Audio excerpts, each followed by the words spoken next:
주일입니다. 지금까지는 누가 맹세하셨냐면 하나님이 맹세하였습니다. 내 씨로 대적의 선문을 차지할 것이고 내 씨가 크게 번성하여서 하늘의 별과 같이 땅의 모래와 같이 많아질 것이고 또 내 씨로 말미암아 뭐가요? 천하 만민이 복을 받을지라라고 하나님이 계속해서 창세기 12장부터 22장까지 계속 반복해서 말씀해 오셨던 이야기들이었습니다. 근데 오늘은 누가 누구에게 맹세를 하냐면 이제 오늘 이야기의 주인공인 아브라함이 바로 아브라함의 종, 늙은 종에게 맹세하는 장면입니다. 근데 맹세하는 모습이 참 재미있어요. 우리는 이해가 잘 안 되는 장면인데요. 24장 2절에 보면은 맹세를 할 때 어떻게 맹세하냐면 우리나라는 손가락을 걸고 맹세한다든지 종이에다가 계약서를 쓰고 맹세를 할 텐데 정말 아브라함은 아브라함 종에게 뭐라고 말하냐면 내 허벅지 밑에 손을 넣어라 이렇게 성경에 써 있습니다. 근데 이 허벅지라는 말이 이전 우리 성경에는 뭐라고 써 있냐면 이게 아마 더 익숙하실 것 같아요. 환도뼈에 손을 넣어라 이렇게 써 있었어요. 창세기 32장에 보니까 누구의 환도뼈를 치시죠? 하나님이 야곱의 환도뼈를 치세요. 환도뼈는 그 생식기 뒤에 엉덩이까지 넓게 펴져 있는 이게 넓적한 뼈를 말합니다. 그러니까 이 뼈가 부서지면 그 사람은 어떻게 되는 거예요, 여러분들? 이제 힘을 줄 수가 없고요. 살아갈 수가 없는 거죠. 가장 인간에게 있어 근본적인 바로 힘이 연결되어져 있는 그 사람의 힘을 상징하고 그 사람의 생명을 상징하고 그 사람의 능력을 상징하는 것이 환도뼈라고 보시면 돼요. 근데 오늘 아브라함이 내 손에 허벅지 밑에 손을 넣어라 이 말은 내 이 환도뼈를 붙잡고 맹세를 하라는 거예요. 그럼 이게 어떤 의미가 되냐면 내가 오늘 생명을 걸고 맹세하자 이 말이에요. 너와 내가 오늘 나의 생명을 근거로 해서 나의 힘을 근거로 해서 내 능력을 근거로 해서 우리 맹세를 하자 이런 뜻입니다. 그래서 하나님께서 이스라엘 백성과 너가 나와 언약을 맺을 때 뭐라고 명령하시냐면 이렇게 명령하셨어요. 너희가 뜻을 다하여 마음을 다하여 힘을 다하여 주 너희 하나님을 뭐라고요? 사랑하라. 이게 맹세였어요. 오늘 아브라함이 환도뼈를 붙잡으라 이 말은 이런 의미예요. 너와 내가 맹세할 때 오늘 맹세 앞에서 우리의 맹세는 그냥 농담처럼 장난처럼 하는 맹세가 아니라 우리의 마음을 다하고 뜻을 다하고 힘을 다하여 오늘 맹세하자 이런 이야기예요. 근데 여러분 한번 생각해 보세요. 아브라함이 오늘 환도뼈를 붙잡으면서 맹세를 할 때 그 맹세는 어떤 의미가 있었을까요? 예. 물론 우리가 우리의 힘을 근거로 해서 맹세하는 것 같고 내 이름을 걸고 맹세하는 것처럼 보이지만 사실은 그렇지가 않아요. 맹세의 내용, 오늘 이 늙은 종은 아브라함과 아마 평생을 함께했던 종인 것 같아요. 근데 이 아브라함과 맹세를 할 때 우리의 힘을 걸고 맹세하라 이런 의미가 사실은 아니죠. 맹세의 내용을 들여다보면은 누구를 붙잡고 맹세하라는 의미가 될까요? 예. 사실은 이런 의미가 되겠죠. 여태까지 한번 아브라함의 인생을 들여다보면 아브라함의 힘이 아니었잖아. 지금까지요. 누구의 맹세였어요? 하나님의 마음을 다하여 하나님의 뜻을 다하여 하나님의 힘을 다하여 아브라함을 지금의 자리까지 인도하신 거예요. 그럼 오늘 내 허벅지에 손을 넣어라 이 말은 어떤 의미로 우리가 들을 수 있는 거라면 네가 이제부터는 내 맹세를 의지해서 갈 것이 아니라 그 21길을 지금 걸어가야 되거든요. 바로 아브라함의 아들 이삭의 아내를 구하러 가는 여정인데 그 엄청난 여정을 나를 의지해서 가지 말고 지금까지 우리의 힘이었고 우리의 능력이었고 우리의 생명이었던 무엇을 붙잡고 가라는 거예요? 바로 하나님을 붙잡고 가라는 의미가 그 안에 내포되어져 있는 것이죠. 그래서 아브라함에게 손을 넣어라 이 말했을 때 그 종도 아브라함과 인생을 같이 했기 때문에 이 말이 무슨 말인지 얘기가 되겠죠. 그 첫 번째가 뭐냐면 이 언약의 메시지가 그거예요. 봐봐, 내가 얼마나 잘났는지 내가 얼마나 훌륭한지를 들여다보는 것이 아니라 이 근본에 손을 넣으라고 할 때는 너도 알잖아. 지금까지 오면서 나는 사실은 믿음으로 갈 때보다는 뭐가 더 많았어요? 불신앙이 더 많았고 연약함이 많았고 흔들림이 많았어요. 여러분들은 아니겠지만 저는 이렇게 뒤돌아보면 1년이 지금 지나왔는데 저희 교회 부족하지만 선교를 두고 또 후대를 두고 지나온 일들을 보면은 저는 불신앙한 게 더 많고 연약한 게 더 많고 흔들린 게 사실은 더 많았던 것 같아요. 그럼 지금까지 누가 우리를 이끌어 오셨냐면 철저하게 하나님이 우리를 이끌어 오셨던 것 같아요. 그러니까 아무리 봐도 나는 자랑할 것이 하나도 없어요. 겸손해서 하는 얘기가 아니라 제가 교만을 100 곱하기를 해도 지금까지 돌아온 인생을 돌아보면은 하나님의 은혜가 아니면 안 되는 거예요. 정말이에요, 여러분들. 오늘 새벽에 전사님 말씀 전하는 거 제가 들으면서 그렇지 우리가 헌신 예배를 그냥 드리는 것 같았지만 그게 하나의 일인 것 같았지만 그 속에도 하나님의 맹세를 품고 하나님이 일하셨구나 이거 들여다볼 수 있었고 어저께 우리 렘넌트 데이 모임하면서 우리 목회자들 모였는데 우리 이제 제주노회 전교회가 지금 팔라완을 집중적으로 사역하기로 했어요. 그러면서 이제 사역을 했는데 문제는 뭐냐면 통역할 사람이 없는 거예요. 그래서 이거 참 고민이 되더라고요. 근데 거기 목사님이 도와주신다고 하는데 목사님은 우리 때문에 한 달에 2번씩 일주일 동안 우리 따라다닐 수는 없잖아요. 그 목사님도 바쁘신데. 그러니까 기껏해봐야 일주일에 한 번 와가지고 하루 종일 강의하고 가는 거 이게밖에 안 되는 거예요. 근데 감사하게도 우리 제주노회에 어떤 전사님이 그 신분이 미국 사람이에요. 영어를 얼마나 잘하는지 몰라요. 그러니까 이 사람을 데리고 들어가는 걸로. 그래서 어저께 얼마만큼 얘기가 됐냐면 이 전사님이 데려가 들어가는데 이 전사님 무슨 돈이 있어요. 그러니까 데려가 들어가는 그 교회에서 이 전사님의 여정을 다 이렇게 지원해 주기로 그렇게 결의를 했는데 거기에 목사님들이 아무도 토를 다지 않고 다들 아멘하세요. 심지어 뭐라고 말씀하시냐면 저희가 미나나오 현장과 팔라완 이 두 현장이 필리핀 현장에 가장 이 서쪽의 마지막 끈앞풀이에요. 근데 여기가 지금 모슬렘이 장악하고 있는 지역이에요. 이 두 지역이. 근데 참 제주가 신기하게도 이번 그 두 지역을 똑같이 선교하게 된 거예요. 근데 어른 목사님들이 뭐라고 말씀하시면 너무 부끄럽다는 거예요. 50만 원씩 그 선교 그게 선교냐고. 적어도 100만 원 이상씩은 해야지. 저희도 목적이 이 선교 현장을 두고 이제 교회가 합심해서 그게 응답받는 거예요. 근데 감사하게 뭐냐면 산업선교 중립자들이 이제 일어나기 시작했어요. 매달마다 이 모임을 두고 우리가 기도하겠다라는 거예요. 그 교회를 순회하면서 이제 이게 온 지금 노예가 일어나서 선교의 일들로 완전히 원네스가 되는 거 있죠. 그러니까 여러분 너무너무 신기하지 않으세요? 우리가 선교를 두고 움직이고 있는데 하나님의 전체를 움직이고 이 우주 만물을 움직이는 거 보니까 너무너무 신기한 거예요. 그러니까 돌아보니까 이게 우리의 허벅지가 아니더라는 것이죠. 우리의 환도뼈의 능력이 아니더라는 것이죠. 그러니까 우리 인생을 아브라함과 이 종이 환도뼈에 손을 놓고 가만히 뒤돌아보니까 창세기 15장에 보니까 아브라함이요 연합군과 싸워서 이겼는데도 불구하고 두려워 떨고 있는 거예요. 그때 하나님 말씀하셨어요. 고기를 쪼개라. 송아지와 3년 된 염소와 송아지를 쪼개놓고 그 가운데 누가 혼자 지나가시는 거예요? 하나님이 상징하고 있는 횃불이 혼자 지나가시는 거예요. 베레트, 언약, 십자가가 하나님의 약속이에요. 다른 게 아니에요. 하나님의 십자가가 오늘 아브라함을 아브라함 되게 만드는 거예요.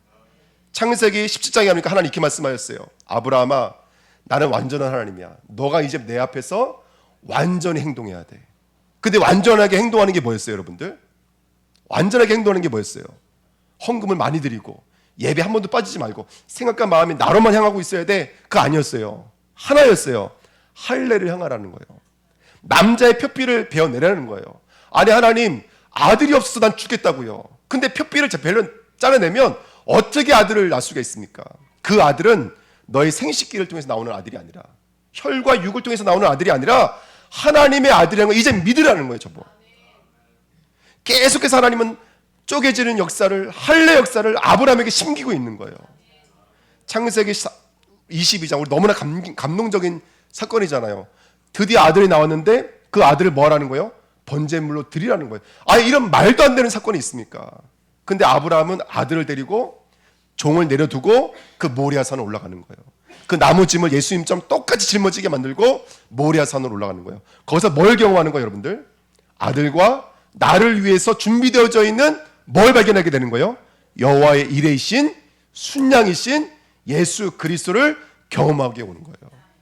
거기서 하나님의 의가 뭔지 승천이 뭔지를 경험하고 오는 거예요. 우리를 위해서 준비되어져 있어. 예수 그리스도가 준비되어져 있어. 그리고 저번 시간에 우리 배웠잖아요. 그래서 우리 성도는 뭘 사야 돼요? 여러분들 묘지를 사야 돼요. 그 묘지를 사라는 게 뭐예요, 여러분들? 죽음이 완료가 됐다. 나는 죽고 이제는 내가 사는 건 아니에요. 내 안에 그리스도가 사는 거예요. 이걸 못을 박는 장면이 묘지를 사는 거예요, 여러분들. 우리 주은혜교회 예배 와서 좋은 말씀 듣고 성도들과 재미나게 교제하다 돌아가는 게 아니라 여기 오셔서 나는 죽었습니다. 나는 끝났습니다. 죄와 허물굴로 죽어있던 나는 끝났습니다. 이거 인정받고 가는 거라고 여러분들. 그 갈 때는 뭐와 함께 하는 거예요? 그리스도의 살아계심과 함께 연합하였어. 그의 그리스도의 부활과 연합하여서 돌아가는 거예요. 그게 무덤을 사라는 메시지의 의미인 거예요.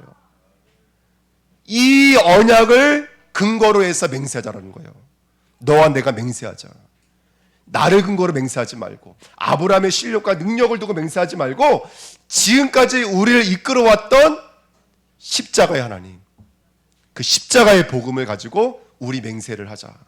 너가 이제 제가 정확한 키로수를 읽었는데 잊어버렸어요. 20일길을 가야 돼요. 몇백 킬로를 가야 돼요.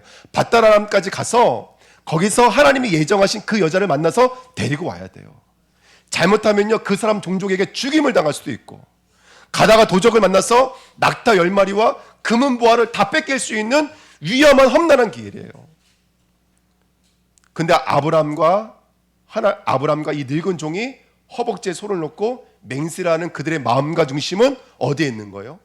우리 여정이 아니에요. 예수 그리스도의 십자가 여정인 거예요. 그걸 붙잡고 이 여정의 길을 시작하는 거예요. 다른 복음은 없습니다, 여러분들. 십자가 복음 외에 다른 복음은 없습니다. 우리가 붙잡을 수 있는 기둥, 스타로스 기둥은 하나밖에 없어요. 하나님은 우리를 기둥 삼으실 거예요. 나중에 뭘 기둥 삼는 줄 아세요? 그 십자가를 진실로 믿는, 마음을 다하고 뜻을 다하고 힘을 다하여 그 십자가를 딱 붙들고 있는 그 믿음만 기둥이 되어지는 거예요. 저 목사님은 설교를 잘하고 저 목사님은 잘생기고 이런 건 아무 남는 게 없는 거예요. 저 중직자님은 훌륭하고 저 중직자님은 똑똑하고 이건 남는 게 아니에요. 우리 인생에 남는 기둥은 십자가 외에는 없는 거예요. 그래서 오늘 저와 여러분들이 우리들의 환도뼈를 대고 하나님이 마음을 다하여 뜻을 다하여 힘을 다하여 맹세하신 그 예수 그리스도의 십자가를 오롯이 붙잡게 되시기를 예수님의 이름으로 부탁드립니다. 아멘. 그러면서 아주 재미있는 이야기, 오늘 이 24장 얘기는 너무너무 재미있는 얘기인데요, 제가 나중에 이 이야기를 새벽 예배 때 사도행전과 그 다음에 이 이야기를 풀어서 제가 설명해 드릴게요. 이 엘리에셀 종의 여정은 사도행전 여정과 똑같아요. 성령 충만의 여정과 똑같은 여정이에요. 제가 나중에 풀어 드릴게요. 근데 중요한 건 뭐냐면, 근데 갔다 왔다 하면서 일어나는 수많은 사건은 중요한 게 아니에요. 왜냐하면 이 여정은 출발할 때 벌써 이미 끝났기 때문에 그래요. 이미 맹세할 때 십자가를 붙들었기 때문에 가는 여정에 이제 그 십자가의 언약이 이 종과 함께하는 거예요. 그래서 한번 쭉 읽어보세요. 오늘 이 24장은 굉장히 길어요. 60절이 넘어요. 근데 그 수많은 내용을 보면요, 엘리에셀이 얼마나 형통한지 몰라요. 꼭 바울이 현장에 가니까 다 준비가 되어 있었던 것처럼 엘리에셀이 가니까 그냥 첫 번째 오는 여자가 리브가였어요. 두 번째도 아니고 세 번째도 아니고. 그리고 뭐라고 하나님께 기도했냐면, 하나님 나는 몰라요. 그러니까 그 여자가 물 떠가지고 올라올 때 물 좀 달라고 하면 물 주는 그 여자. 그리고 물만 주는 것이 아니라 내가 데리고 간 낙타에게도 물을 주는 여자. 누가 그런 수고를 누가 하겠어요? 그 여자가 하나님이 작정한 그 여자인 줄 난 믿겠습니다. 근데 그 첫 번째 만나버린다니까요. 그리고 낙타를 위하여, 이 종을 위하여 리브가의 가족들이 그들을 영접해서 보내는 이야기. 완전 형통해요. 근데 중요한 건 뭐냐면 그 시작이 오늘 이 맹세의 언약이라는 거예요. 맹세만 잘하면 나머지 길은 형통해져요. 아멘. 그래서 제가 오늘 본문 그 말씀이 뭐냐면 1절부터 9절인데 옆에다가 60절 적어놨어요. 한번 60절 말씀 한번 읽어볼까요? 20장 60절.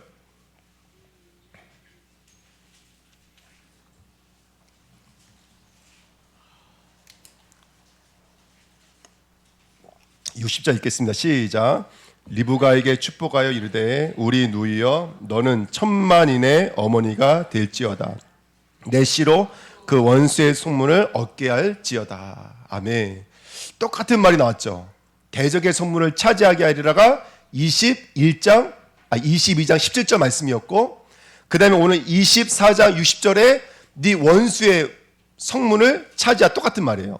이게 히브리 사람들이 글을 쓸 때 많이 쓰는 문법이고 기법이에요. 샌드위치 기법이라고. 양쪽에다가 빵을 놓고, 똑같은 빵을 놓고 안에다가 어떤 내용물을 집어넣으면 이 내용물은 같은 내용이라는 거예요. 그러면 아브라함이 모리아산을 내려오다가 받은 언약이 뭐였냐면 네 씨가 대적의 성문을 차지할 것이다. 오늘 이 리브가를 데리고 오는데 이 리브가를 축복하는 장면에 있어서 너를 통해서 누구를, 원수의 성문을 차지하라, 같은 메시지예요. 그 안에 있는 내용은 어떤 메시지가 될까요? 굉장히 중요한 의미가 되는 거예요. 근데 그 안에 있는 내용이 뭐예요? 그 안에 있는 내용이 바로 막벨라 무덤이에요.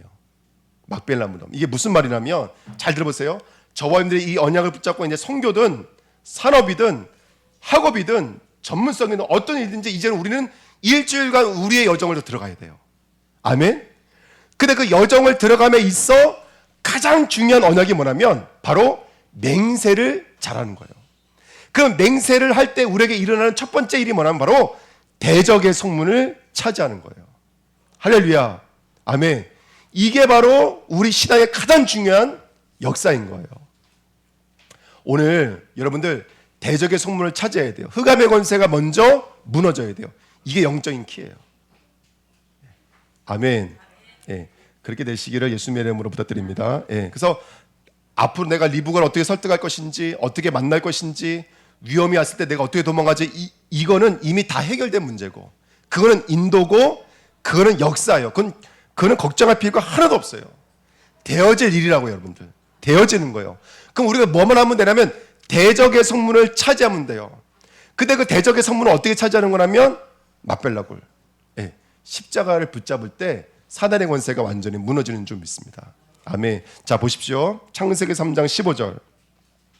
하나님이 대적의 성문을 차지하는 원시 복음을 주셨을 때 이렇게 복음을 주신 거예요. 창세기 3장 15절 다시죠. 너로 누구와 원수가 되게 만들고 뱀과 여자와 원수가 되게 만들고. 뱀의 후손과 누구를 원수가 되게 만들겠다고요? 여자의 후손과 원수가 되게 만들겠다고요. 여자의 후손이신 그리스도로 말미암아 누구의 머리를 박살내게 시킬 거라는 거예요? 사단의 머리를 박살낼 거라는 거예요. 그러니까 우리가 해야 될 일은 다른 게 아니에요, 여러분들. 우리가 앞으로 가서 줄 잘 서야 되고 누구를 만나야 되고 말 잘해야 되고 이게 아니라 그것은 되어질 일이라고요. 내 업, 전도, 선교 되어질 일인 거예요. 시작만 뭐뭐 잘하면 되냐면 그 십자가의 맹세 언약을 붙잡고 대적의 성문을 차지하는 거예요, 여러분들. 근데 그 뱀은 누구의 발꿈치를 문다 그랬어요? 그리스의 여자의 후손인 이 그리스의 발꿈치를 무는 것으로 되어져 있어요.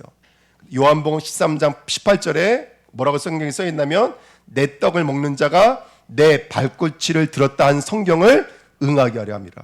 누구 말하는 거라면 예수를 판 가룟 유다를 말하는 거예요. 예수와 함께 떠먹던 사람, 먼 사람이에요? 가까운 사람이에요? 가까이 있는 사람. 그 가까이 있는 사람이 누구의 발꿈치를 무는 사단의 통로가 돼버려요. 예수 그리스도 십자가에 매다는 사단의 통로가 돼버려요. 근데 그 하나님의 그런 경륜과 섭리를 통해서 우리 인간의 문제를 해결하신 십자가 앞에 주님은 들어가시는 줄 믿습니다. 아멘. 저와 여러분들이 이게 복음인 거예요. 우리가 선교를 감당함에 있어서 후대 사역을 감당함에 있어서 세계 복음화를 위한 산업 선교를 감당함에 있어서 가장 중요한 건 뭐냐면 사단의 권세가 먼저 무너져야 돼요. 근데 그 사단의 권세는 막벨라 얼굴 발꿈치인 예수 그리스도의 십자가 앞에서만 완전히 결박받는 줄 믿습니다. 오늘 리브가를 만나야 돼요. 이 종이 모르는 길을 몇백 길을 걸어서 20일 가서 그 여자를 만나서 데리고 와야 돼요. 잘못하면 죽을 수도 있고 여러 가지 위험이 있어요.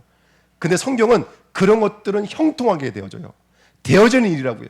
시작이 중요하다고요. 그 시작이 뭐냐? 십자가로 사단의 권세가 먼저 결박받는 일이에요. 이게 먼저 일어나야 돼요. 오늘 이곳에 오셨습니다. 예배를 드리고 오셨어요. 오늘 십자가를 붙잡으십시오. 근데 십자가를 우리가 이론으로 문서로 붙잡는 것이 아니라 이 십자가를 가져다가 우리 안에 있는 뭐를 꺾어야 될까요? 대적의 성문을 먼저 꺾으셔야 돼요. 그래서 마태복음 12장 28절 29절에 너희가 성령에 힘입어 귀신이 떠나가는 것이면 그것에 뭐가 임한다고요? 하나님의 나라가 이미 임한 줄 믿습니다. 그러니까요, 여러분들 전 세계로 흩어졌던 사도들과 제자들의 발걸음이 형통할 수밖에 없었던 거예요. 이미 흑암의 권세가 무너졌어요. 누구 앞에요? 예수 그리스도의 십자가 앞에 흑암의 권세는 무너진 줄 믿습니다. 그러면 그 대적의 성문이 어디 있을까요? 저는 대적의 성문이 요 아래에 있는 절간, 저기 있는 이단 사입이 그 앞에 있는 문이 대적의 성문이라고 생각을 했어요. 근데 아니에요. 성경에서 말하는 대적의 성문은 바깥에 있는 것을 가지고 안에 있는 것으로 말씀하세요. 여러분 사실은요, 세계복음화의 대적의 성문은 저 바깥에 있는 것이 아니라 우리 안에 있는 거예요. 그래서 예수님께서 말씀하셨어요. 이 성전을 헐라라고 말씀해 주셨어요. 지금 예수님 보실 때는 이 성전의 성문이 뭐가 되어져 있는 거예요? 제사장들과 사두개인들과 서기관들과 바리새인들이 무엇을 가지고 들락거리는, 사단의 메시지를 가지고 들락거리는 바로 대적의 선물이 되어져 있는 거예요. 그 대적의 선물을 먼저 헐라고 말했던 거예요. 바울팀도 마찬가지인 거예요. 사도행전 13장, 16장, 19장 우리 대표적인 성경교절이지만 항상 현장을 들어갈 때마다 먼저 무슨 역사가 일어났죠? 귀신이 떠나가는 역사, 점치는 여종의 귀신이 떠나가는 역사, 마술사, 그 다음에 그 지역을 장악하고 있던 은 5만이나 됐던 그 우상의 세력을 먼저 꺾여지는 역사가 먼저 일어나는 거예요. 그게 우리가 갈 때 먼저 일어나는 역사인 줄 믿습니다. 흑암의 권세가 떠나가야 될 줄 믿습니다. 아멘. 바깥에 있는 게 아니에요. 우리 안에 있는 흑암의 권세가 완전히 무너지셔야 돼요. 그래서 내가 오늘 붙잡아야 될 언약의 메시지가 이거예요. 갈라디아 2장 20절. 내가 그리스도와 함께 십자가에 못 박혔나니 이제는 내가 사는 것 아니요 내 안에 그리스도께서 사시는 것이라. 이제 내가 육체 가운데 사는 것은 나를 위하여 누구죠? 자기 자신을 버리신 누구를 믿는 믿음 안에 사는 거예요? 하나님의 아들을 믿는 믿음 안에서 사는 거예요. 저와 여러분들이 십자가에 못 박히시는 순간 그 길을 하나님의 형통으로 인도하시는 줄 믿습니다. 이게 바로 신앙의 여정인 거예요. 자, 그래서 2번 보십시오. 그래서 오늘 성경에는 굳이 이런 말을 써놨어요. 24장 1절에 보시면 아브라함이 나이가 많아, 그 다음 뭐라고 써있죠? 늙었고라는 말이 써있는데 이거 우리가 앞에서 배웠어요. 늙다라는 말이 언제 써있어요? 21장 2절에 써있어요. 아브라함이 언제 아들을 낳았어요? 노경의 아들을 낳았더라. 잣켄, 잣쿤. 여기서 나온 말이 뭐죠? 장로. 예, 장로라는 말이면 출애굽기 3장 16절이 잣켄, 장로라는 말이 바로 여기서 나온 말이에요. 여러분, 저와 여러분들은 그렇게 언제 이렇게 형통한 응답을 받게 되냐면 늙어야지만 그 형통의 응답을 받을 수가 있는 거예요. 근데 여기서 말하는 늙음이 우리 성경에는 나이가 많아 늙었고 이렇게 써 있잖아요. 그 제가 이거를 좀 공부해 봤어요. 뭐라고 돼 있냐면 나이라는 말이 없어요. 요미라는 단어로 돼 있어요. 날. 첫째 날, 둘째 날, 셋째 날 할 때 그 날. 많아라는 말은 많으라는 뜻이 없어요. 보라는 뜻은 들어가다 이런 뜻이에요. 성경에서 말하는 모든 날 중에 최고의 날은 어떤 날일까요? 예?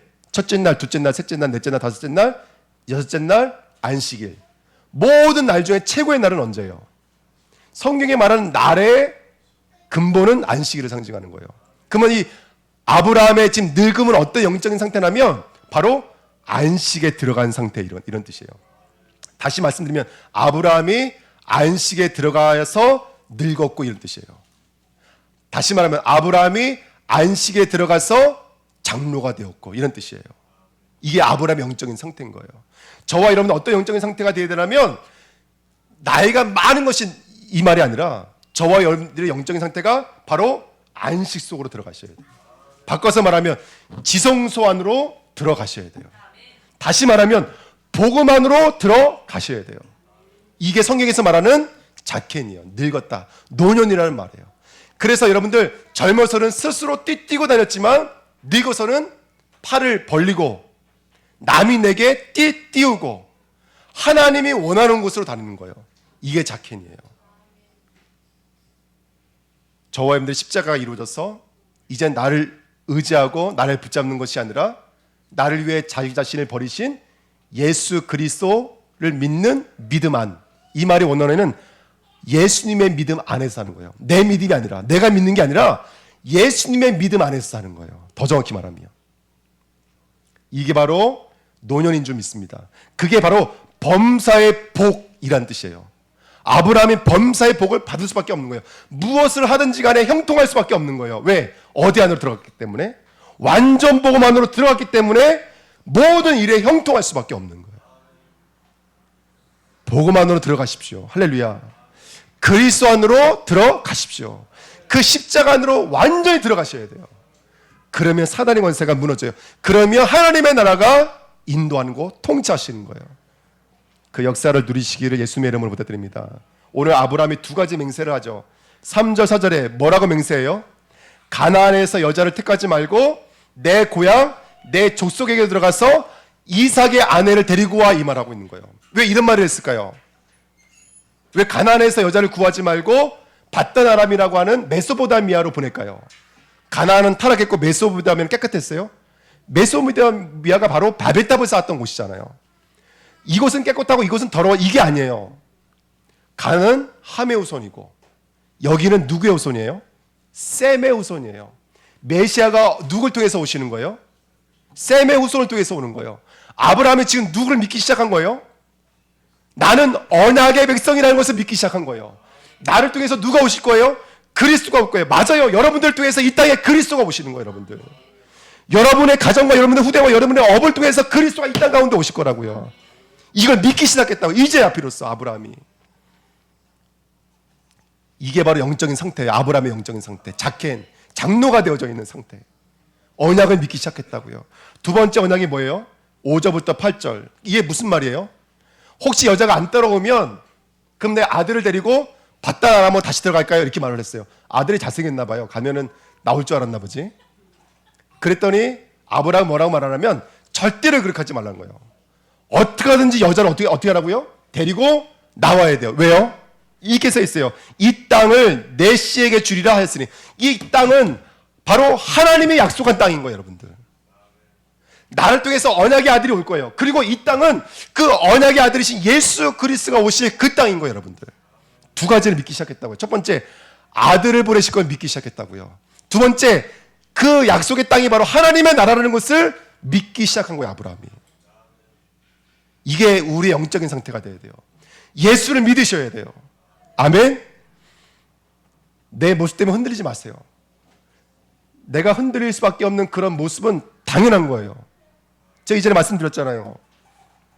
아브라함 링컨이 얼마나 얼굴이 못생겼는지요. 산책을 하러 갔더니 지나가는 여자가 보고 깜짝 놀래더라는 거예요.